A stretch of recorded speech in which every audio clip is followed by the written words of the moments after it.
Donc bonsoir à tous et bienvenue à ceux qui nous rejoignent pour la première fois. Donc aujourd'hui nous sommes le 16 mars et ça fait 2 mois que les ouvriers de l'usine Peugeot Aulnay en région parisienne sont en grève.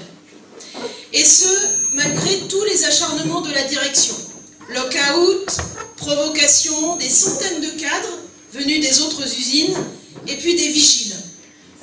La direction et la presse font sans cesse remarquer que les grévistes sont minoritaires, ce qui est vrai, mais ils sont suffisamment déterminés et ils ont l'assentiment et la solidarité des autres travailleurs de l'usine, et le fait est que depuis 2 mois, aucune voiture n'est sortie de cette usine.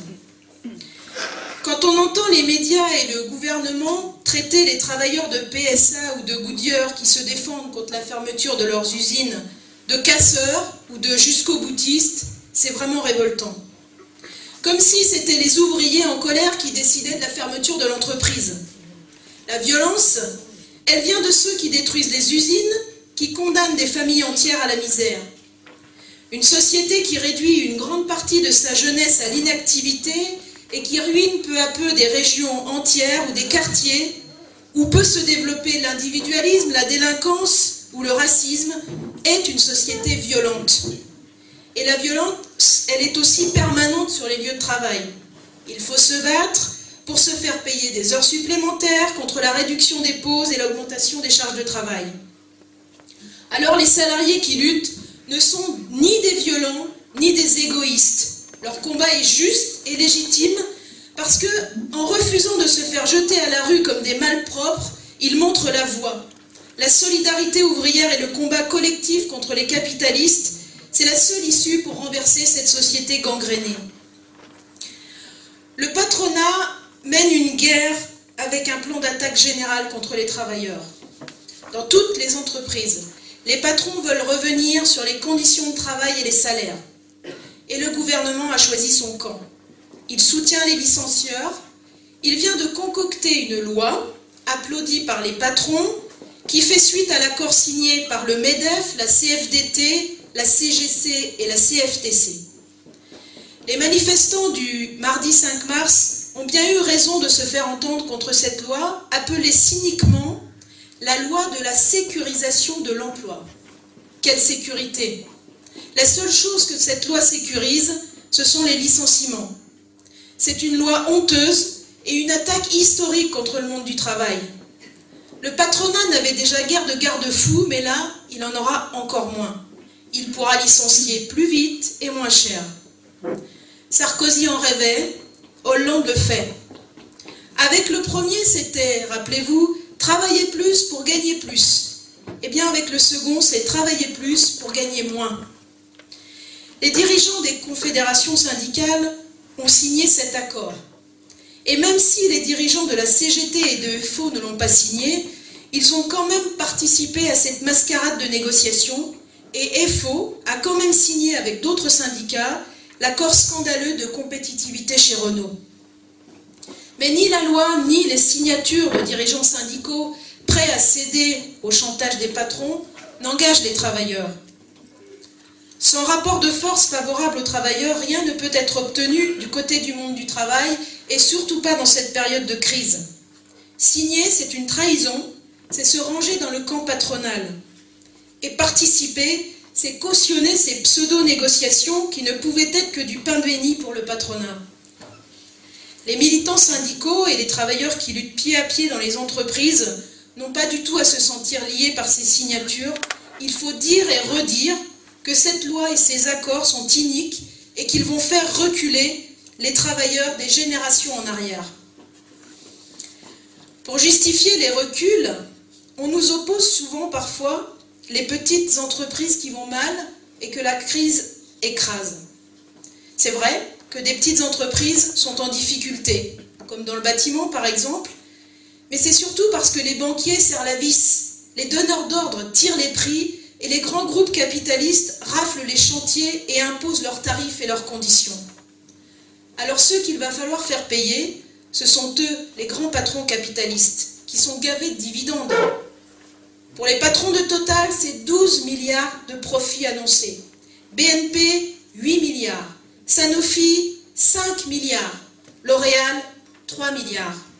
Et ici, nous le savons bien, c'est le cas de Michelin, qui vient d'annoncer des profits records 2,4 milliards d'euros, soit une hausse de 25%. Il va verser aux actionnaires 437 millions d'euros, soit une hausse de 15%. C'est ce même patron qui ose parler de 1,2% d'augmentation aux salariés, comme si cela correspondait à une augmentation. C'est ce même patron qui veut imposer encore plus de flexibilité avec le compte épargne-temps négatif, système par lequel les travailleurs pourraient devoir des heures à leur patron. Et c'est ce même patron qui, prétextant un changement de calcul de l'URSSAF, a annoncé que, dorénavant, les pneus dont les travailleurs pouvaient s'équiper sur leur voiture pour un forfait de 19 € seraient taxés à 25%. Cette mesure, annoncée en décembre dernier, a été la goutte d'eau qui a mis les travailleurs de l'usine des Gravenches en grève, donc en décembre. Une travailleuse de l'usine expliquait alors qu'embauchée 6 mois auparavant, on lui avait présenté la gratuité des pneus comme une raison supplémentaire de signer chez Michelin, et aujourd'hui, donc en décembre, on lui baissait son salaire à 900 €. La famille de ce patron a de beaux jours devant elle, ce qui n'est vraiment pas le cas des travailleurs de l'usine. L'argent existe dans la poche de ces patrons, il doit servir à préserver nos emplois, nos salaires et les pensions. Il est important de parler ici de la guerre au Mali.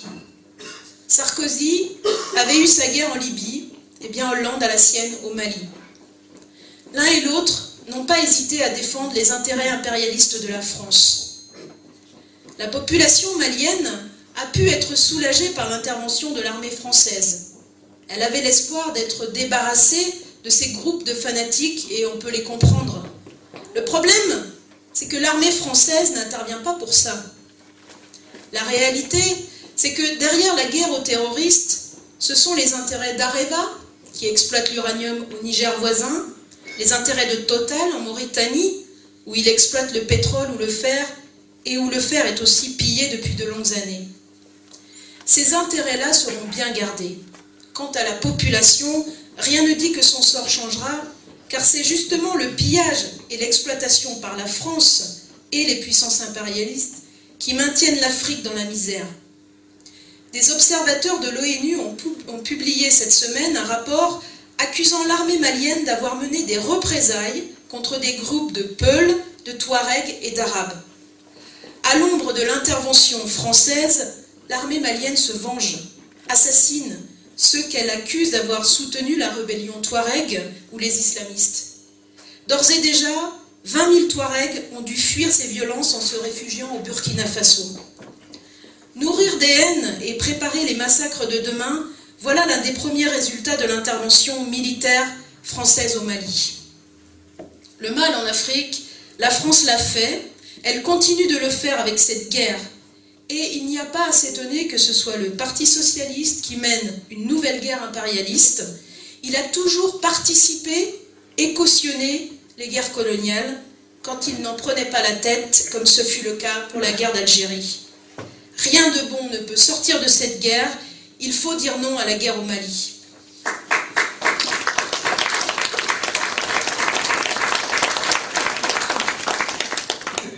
Pour en revenir ici, après l'élection, beaucoup de travailleurs pensaient qu'avec Hollande, ça ne pouvait être pire. Eh bien si, c'est pire. Ça ne vient pas de sa personne, cela vient de la crise qui s'approfondit et qui dure. Le patronat devient de plus en plus agressif. Il ordonne et le gouvernement hollandéro exécute. Quand Laurence Parisot, la patronne des patrons, a exigé une aide au titre du crédit compétitivité, le gouvernement a obtempéré 20 milliards, alors qu'on nous dit tous les jours que les caisses sont vides. En 2010, les socialistes n'avaient pas de mots assez durs contre la réforme de Sarkozy concernant les retraites. Cette semaine, ce gouvernement vient d'annoncer les nouvelles mesures. Baisse du pouvoir d'achat pour les retraités, augmentation des cotisations pour les salariés, déjà décidée, et de nouveau envisagé l'allongement de la durée de cotisation. Pour les retraites, il ne viendrait même pas à l'idée de ce gouvernement de faire payer les patrons. Oui, ce gouvernement mène une politique d'austérité générale. gel du salaire des fonctionnaires, restrictions pour les collectivités territoriales, par exemple de 1,5 milliard en 2014 et 3 milliards en 2015, et restrictions pour les hôpitaux. Des dizaines de milliards d'économies seront prises dans notre poche et dans tous les services utiles à la population. Et pour les impôts, Hollande, pendant la campagne, jurait de ne pas augmenter la TVA, et au gouvernement, il va augmenter la TVA. Cette politique d'austérité va aggraver notre quotidien et elle va se cumuler, bien sûr, avec la hausse des prix. Avec Hollande, le style a changé. Il y a peut-être moins d'arrogance, mais il y a beaucoup d'hypocrisie et de mensonges. La réalité, c'est ça. Ça ne doit pas nous décourager, ce gouvernement n'est pas de notre côté, il fait partie de nos ennemis. On nous dit souvent que les travailleurs ne se battent pas, que la mobilisation générale n'arrive pas. D'abord, à chaque fois que la gauche a gouverné, elle a mené une politique anti-ouvrière. Et à chaque fois, cela a démoralisé une partie des travailleurs qui a fini par tourner le dos à la politique. Il y a aussi le rôle des confédérations syndicales qui, en utilisant les mêmes mots et les mêmes arguments que les patrons, désarment moralement les travailleurs. Si personne ne peut déclencher des mouvements sociaux, ce qu'on peut faire, c'est quand même préparer les luttes, en défendre la nécessité. On peut dénoncer les mensonges patronaux, dire qu'on n'est pas d'accord et faire de la propagande. Les directions syndicales pourraient avoir un langage clair et une détermination qui pourrait redonner confiance. Des luttes de certains travailleurs existent ici ou là. Souvent, dos au mur, ils refusent la politique patronale. Et même si leur combat n'est pas victorieux, bien ces luttes sont un gage pour l'avenir, ces travailleurs peuvent en être fiers. Les provocations et les coups que portent les dirigeants de cette société capitaliste finiront par déclencher la colère du monde du travail. Et alors, il faudra tout faire pour que cette révolte soit consciente qu'elle ait des objectifs. Parce qu'il ne suffit pas que des millions de travailleurs descendent dans la rue, il faut encore qu'ils sachent pourquoi se battre, pour quelles revendications, et qu'ils soient déterminés à aller jusqu'au bout pour les imposer. Bref, il faut qu'ils aient une politique. Et c'est important de préparer les travailleurs et de populariser dès maintenant un programme de lutte, car dans un tel contexte, des charlatans qui voudront nous emmener sur des voies de garage ne manqueront pas. Ce programme de lutte, Nathalie Arthaud et tous les camarades de lutte ouvrière l'ont défendu pendant la campagne et il est toujours d'actualité, à commencer par l'interdiction des licenciements. De même qu'en hiver, on interdit aux propriétaires d'expulser des locataires, eh bien il faut dans cette période de crise interdire les licenciements et forcer le patronat à répartir le travail entre tous sans diminution de salaire. Ça fera baisser la rentabilité des groupes capitalistes? Oui. Et alors? Pourquoi faudrait-il que ce soit aux travailleurs qui perdent de l'argent et qui soient mis au chômage? Pourquoi ce serait-il à eux de payer? C'est aux capitalistes d'assumer les pertes sur leurs profits et aux besoins sur leur fortune privée. Pour que chacun vive dignement aujourd'hui, il faut aussi des augmentations de salaire et obtenir qu'ils augmentent au même rythme que les loyers, que le gaz, que l'électricité, et cela pour tous les salaires, les pensions de retraite et les minima sociaux. Il faut revendiquer l'échelle mobile des salaires. Et puis, il faut imposer un contrôle sur les entreprises et sur les fortunes des propriétaires. D'où vient leur argent? Ils nous disent qu'ils ne peuvent pas payer les cotisations sociales et qu'un travailleur coûte cher. Mais combien rapporte-t-il? Ce contrôle vaut aussi pour les prix. Imposer la transparence sur les comptes des entreprises permettrait de mettre au grand jour tout ce qui est volé, non seulement aux travailleurs au travers de l'exploitation, mais aussi tout ce qui est volé aux consommateurs. Mettre en lumière l'exploitation capitaliste, ce serait un premier pas pour contester le pouvoir de cette classe capitaliste et un premier pas qui permettrait aux travailleurs de prendre conscience qu'ils peuvent eux-mêmes décider.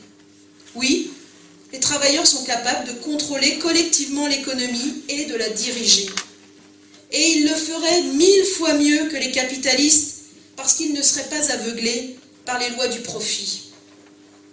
Cette économie n'est pas seulement injuste, et inégalitaire, c'est aussi une économie complètement folle. C'est un immense gâchis qui fait qu'on est en crise parce qu'on est capable de trop produire.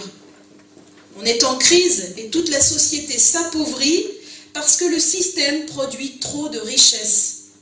Eh bien, il n'y a pas d'organisation économique plus aberrante et plus stupide. Non, il n'y a décidément rien à garder dans cette économie capitaliste.